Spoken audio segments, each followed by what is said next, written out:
Hi friends, ತೂ ಯಾ ಮೇ ಇದು recent ಆಗಿ ಹಿಂದಿ ಫಿಲ್ಮ್ ಇಂಡಸ್ಟ್ರಿಯಿಂದ ಬಂದಿರುವಂತಹ ಒಂದು cinema starring Adarsh Gaurav and Shanaya Kapoor, currently streaming in Netflix OTT platform.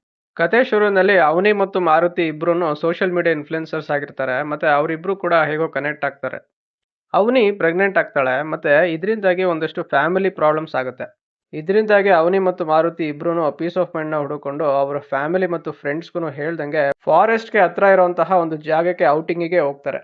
Sudden ಆಗಿ ಅವ್ರ ಗಾಡಿಗೆ ಏನೋ ಪ್ರಾಬ್ಲಮ್ ಆಗುತ್ತೆ. ಮತ್ತೆ ಅವರು ಅಲ್ಲೇ ಹತ್ರದಲ್ಲೇ ಇರುವಂತಹ ಒಂದು ಹೋಟೆಲ್ಗೆ ಹೋಗಿ ಉಳ್ಕೊಂತಾರೆ. ಆ ಒಂದು ಹೋಟೆಲ್ ಅಲ್ಲಿ ಒಂದು ಸ್ವಿಮ್ಮಿಂಗ್ ಪೂಲ್ ಇರುತ್ತೆ. ಆ ಹೋಟೆಲ್ ಅವರು ಯಾವ್ದನ್ನು ಸಹ ಸರಿಯಾಗಿ ಮೇಂಟೈನ್ ಮಾಡದಿರೋ ಕಾರಣಕ್ಕೆ ಅವರ ಲೈಸೆನ್ಸ್ ಕ್ಯಾನ್ಸಲ್ ಆಗಿರುತ್ತೆ. ಸ್ವಿಮ್ಮಿಂಗ್ ಪೂಲ್ ಗೆ ಅಟ್ಯಾಚ್ ಆಗಿರುವಂತಹ ಡ್ರೈನೇಜ್ ಸಿಸ್ಟಮ್ ಅಲ್ಲೂ ಏನೋ ಒಂದು ಇಶ್ಯೂ ಆಗಿರುತ್ತೆ. ಮತ್ತೆ ಅದ್ರ ರಿಪೇರಿನೂ ಕೂಡ ಅರ್ಧಂಬರ್ಧ ಆಗಿರುತ್ತೆ. ಲೈಸೆನ್ಸ್ ಕ್ಯಾನ್ಸಲ್ ಆಗಿರೋದ್ರಿಂದ ಅವತ್ತಿನ ದಿನಾನೇ ಆ ಒಂದು ಹೋಟೆಲ್ನ ಕಂಪ್ಲೀಟ್ ಆಗಿ ಕ್ಲೋಸ್ ಮಾಡೋದ್ರಲ್ಲಿ ಇರ್ತಾರೆ. ಅವನಿ ಸ್ವಿಮ್ಮಿಂಗ್ ಅಲ್ಲಿ ಎಕ್ಸ್ಪರ್ಟ್ ಆಗಿರ್ತಾಳೆ. ಮತ್ತೆ ಅವಳಿಗೆ ಸ್ವಿಮ್ಮಿಂಗ್ ಪೂಲ್ ಅಲ್ಲಿ ಟೈಮ್ ಪಾಸ್ ಮಾಡೋದಂದ್ರೆ ತುಂಬಾ ಇಷ್ಟ ಆಗಿರುತ್ತೆ. ಅದಕ್ಕೋಸ್ಕರ ಅವಳು ಸ್ವಿಮ್ಮಿಂಗ್ ಪೂಲ್ ಅಲ್ಲಿ ರೆಸ್ಟ್ ಮಾಡ್ತಾ ಇರ್ತಾಳೆ. ಈಗ ಆ ಒಂದು ಹೋಟೆಲ್ನ ಸಿಬ್ಬಂದಿಗಳೆಲ್ಲ ಬಿಟ್ಟು ಹೋಗಿರ್ತಾರೆ. ಮತ್ತೆ ಆ ಒಂದು ಹೋಟೆಲ್ ಅಲ್ಲಿ ಅವನಿ ಮತ್ತು ಮಾರುತಿ ಬಿಟ್ರೆ ಇನ್ಯಾರು ಇರೋದಿಲ್ಲ.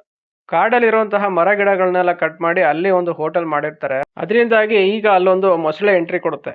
ನಾನು ಅವಾಗಲೇ ಹೇಳ್ದಂಗೆ ಸ್ವಿಮ್ಮಿಂಗ್ ಪೂಲ್ಗೆ ಅಟ್ಯಾಚ್ ಆಗಿರುವಂತಹ ಡ್ರೈನೇಜ್ ಸಿಸ್ಟಮ್ ಅಲ್ಲೂ ಸಹ ಅರ್ಧಂಬರ್ಧ ರಿಪೇರಿ ಕೆಲಸ ಆಗಿರುತ್ತೆ.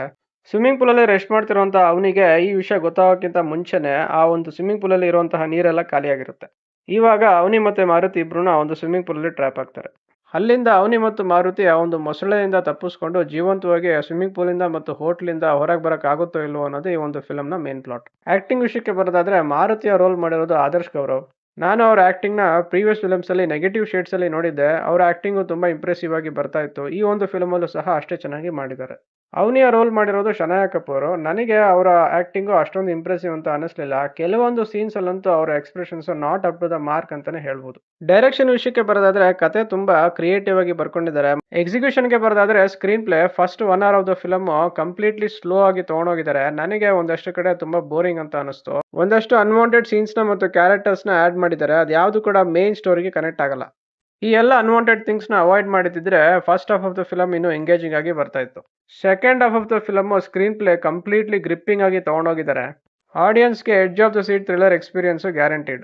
First half of the film ಕೆಲವೊಂದಷ್ಟು ಪೋರ್ಷನ್ಸ್ ಆಡಿಯನ್ಸ್ಗೆ ಡಿಸಪಾಯಿಂಟ್ ಮಾಡುತ್ತೆ. ಆದ್ರೆ second half of the film first half ಗಿಂತ ಕಂಪ್ಲೀಟ್ಲಿ ಆಪೋಸಿಟ್ ಆಗಿ ಬಂದಿದೆ. ಅಂದ್ರೆ ಎಲ್ಲೂ ಕೂಡ ಆಡಿಯನ್ಸ್ಗೆ ಡಿಸಪಾಯಿಂಟ್ ಮಾಡೋದಿಲ್ಲ. ಸರ್ವೈವಲ್ ಥ್ರಿಲ್ಲರ್ ಎಕ್ಸ್ಪೀರಿಯನ್ಸ್ ನ ಎಕ್ಸ್ಪೆಕ್ಟ್ ಮಾಡ್ತಿರುವಂತಹ ಆಡಿಯನ್ಸ್ಗೆ ಎಲ್ಲೂ ಕೂಡ ಮೋಸ ಆಗಲ್ಲ. ಕ್ಲೈಮ್ಯಾಕ್ಸ್ ಅಲ್ಲೂ ಸಹ ಡೈರೆಕ್ಟರ್ ಆಡಿಯನ್ಸ್ಗೆ ಎಲ್ಲೂ ಡಿಸಪಾಯಿಂಟ್ ಮಾಡೋದಿಲ್ಲ. ಅಂದ್ರೆ ಈ ಒಂದು ಫಿಲಮ್ ನ ಥ್ರಿಲ್ಲಿಂಗ್ ಆಗಿ ಎಂಡ್ ಮಾಡಿದ್ದಾರೆ. ನನಗೆ ಒಂದು ಫಿಲಮ್ ಓವರ್ ಆಲ್ ಆಗಿ ಸ್ಯಾಟಿಸ್ಫ್ಯಾಕ್ಷನ್ ಕೊಡ್ತು. ನನ್ನ ಕಡೆಯಿಂದ ಈ ಫಿಲಮ್ಗೆ ನಾನು ಕೊಡ್ತಾ ಇರೋಂಥ ರೇಟಿಂಗು 4/5. ಇನ್ನು ನೀವೇನಾದರೂ ಸರ್ವೈವಲ್ ಥ್ರಿಲ್ಲರ್ಸ್ನ ಇಷ್ಟಪಡೋರಾದರೆ ಈ ಒಂದು ಫಿಲಮ್ ನಿಮಗೆ ಮಸ್ಟ್ ವಾಚ್. ಯಾರೆಲ್ಲ ಈ ಫಿಲಮ್ ನೋಡಿದ್ದೀರಾ ನಿಮ್ಮ ಅನಿಸಿಕೆ ಮತ್ತು ಅಭಿಪ್ರಾಯಗಳನ್ನು ಕಾಮೆಂಟ್ ಸೆಕ್ಷನಲ್ಲಿ ಹಾಕಿ. ಈ ರಿವ್ಯೂ ನಿಮಗೆ ಇಷ್ಟ ಆಗಿದ್ರೆ ಲೈಕ್, ಶೇರ್ ಆ್ಯಂಡ್ ಸಬ್ಸ್ಕ್ರೈಬ್ ಮಾಡಿ. ಸಿಗೋಣ ನೆಕ್ಸ್ಟ್ ವಿಡಿಯೋದಲ್ಲಿ. Thank you.